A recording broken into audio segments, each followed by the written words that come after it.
Imagine your neighbor convinces your entire street that from now on, everyone must pay for groceries using only the currency printed in his basement.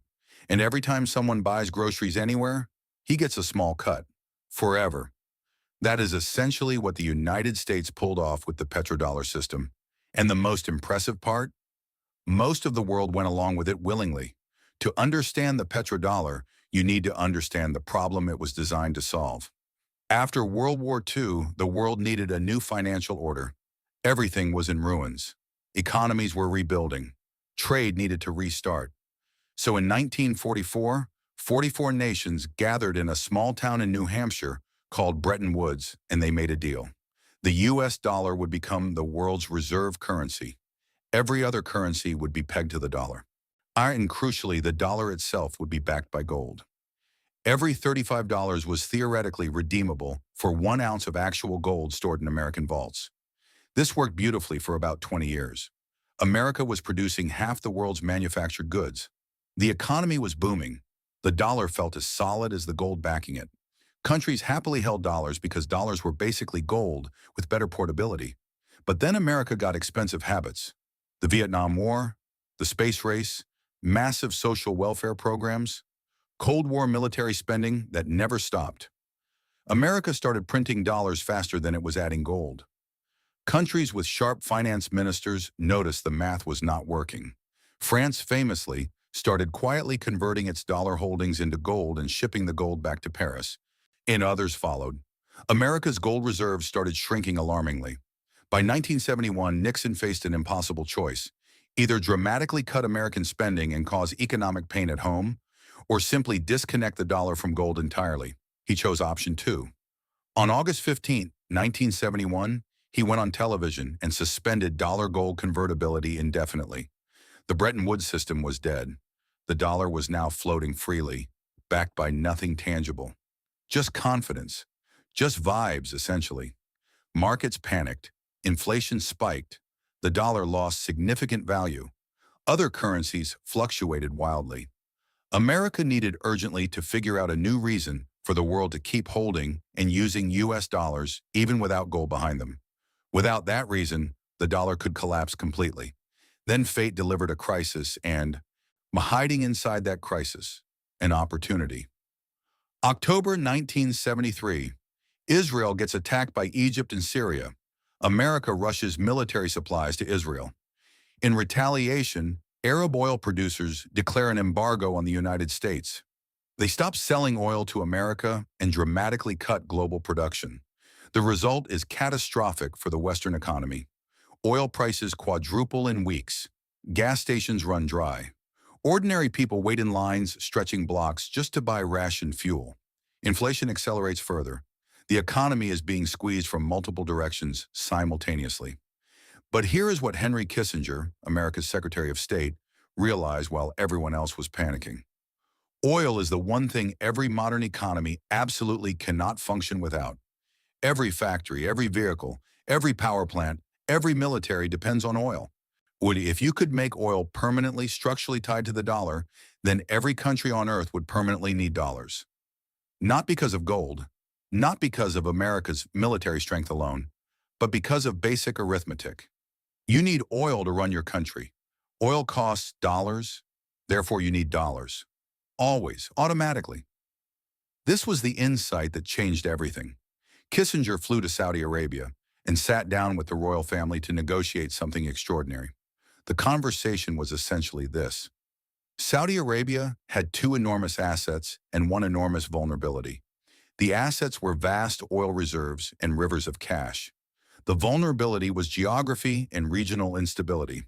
Saudi Arabia sits in a neighborhood full of rival powers, revolutionary movements, and hostile neighbors. Despite their wealth, they needed real security guarantees.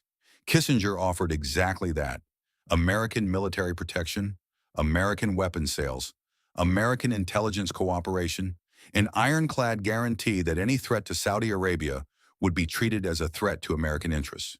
In exchange, Saudi Arabia agreed to 2 specific things. First, price all oil sales exclusively in US dollars. Second, take the surplus oil revenue they could not spend domestically and reinvest it in American Treasury bonds and American financial institutions. Saudi Arabia agreed in 1974. The smaller OPEC nations followed quickly. The petrodollar system was operational. Now here is why this deal was genius on a mechanical level. Think about the loop it creates. Country A wants oil. Country A must acquire US dollars first. Country A goes to the currency market, buys dollars, which and uses them to purchase oil from Saudi Arabia.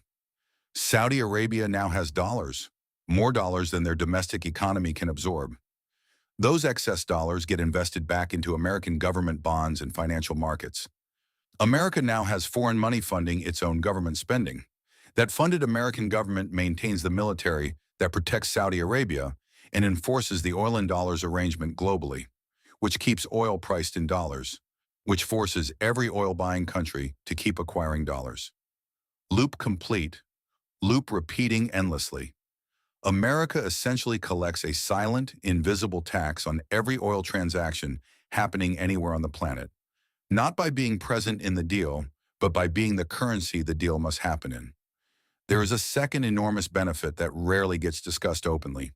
Thus, because so much of global trade, banking, and finance runs through the dollar system, America can weaponize access to it. Cutting a country off from dollar-denominated banking is roughly equivalent to cutting them off from the global economy entirely. Trade becomes paralyzed. International payments fail. Foreign companies refuse to do business with you to avoid their own exposure to American financial penalties. Imports dry up. Exports cannot be easily sold. The domestic currency collapses. America can deploy this weapon with a few signatures. No soldiers required, no missiles needed, just a Treasury Department decision. This is why American sanctions are uniquely devastating compared to sanctions from any other country. Nobody else controls the world's reserve currency. Nobody else has this lever. Some countries have tried to escape or undermine the petrodollar system. Their stories are worth knowing. Iraq in 2000 announced it would sell oil in euros. The United States invaded in 2003. Post-invasion, Iraqi oil sales returned to dollars.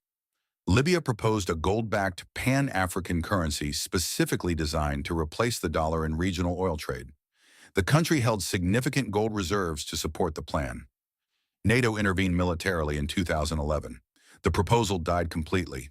Venezuela attempted a cryptocurrency called the Petro to sell oil outside the dollar system. The project failed technically. The United States responded with escalating sanctions, naval blockades of oil shipments, and ultimately military action in 2026 that removed Maduro from power. Inter-American companies were positioned to help rebuild Venezuelan oil production afterward. Are these conflicts solely about protecting the dollar? Probably not entirely. Each case had genuine political, human rights, and security dimensions.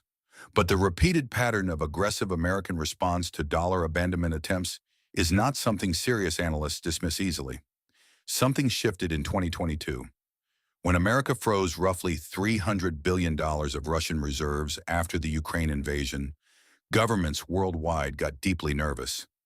If American-held reserves can be confiscated by political decision, then holding dollars is not actually safe. It is conditional. You only truly own those dollars as long as Washington permits it. Countries began diversifying away from the dollar. Where China reduced its US Treasury bond holdings from over $1.3 trillion down towards $600 billion. Gold purchases by central banks hit record levels, with over 1,000 tons added in 2024 alone. Brazil, India, Russia, and China began settling trade in local currencies. Saudi Arabia publicly signaled openness to accepting non-dollar payments for oil. The dollar's share of global reserves has fallen from 72% in 2001 to under 58% today. The Chinese yuan, essentially absent from global reserves a decade ago, now represents roughly 2%. Small, but the direction is clear. Meanwhile, electric vehicles are spreading rapidly. 1/4 of all new cars sold globally in 2025 run on electricity. If oil consumption falls substantially over coming decades, the entire mechanism forcing countries to hold dollars begins weakening at its foundation. The petrodollar is not a shadowy conspiracy. It is a rational system built through economic incentives, military guarantees, and geopolitical leverage. America offered something real in return: security guarantees, deep financial markets, stable reserve assets. It made practical sense for many nations, but it came with sharp teeth. Countries that tried opting out faced consequences from economic isolation to military intervention. The advantage flowed heavily toward America, paid quietly by everyone else. Now it is showing real cracks. Not because one powerful rival has emerged. China is not ready. The euro has structural problems. Gold cannot scale easily. Cryptocurrency is too volatile. But challenges are accumulating from dozens of smaller directions simultaneously. A percent here, a bilateral currency agreement there, a gold purchase, one electric vehicle at a time. Whether the petrodollar fades gradually or breaks suddenly under pressure, nobody knows. But you cannot understand modern geopolitics, global finance, or American foreign policy without understanding this system. It runs silently underneath almost everything. Now you see it.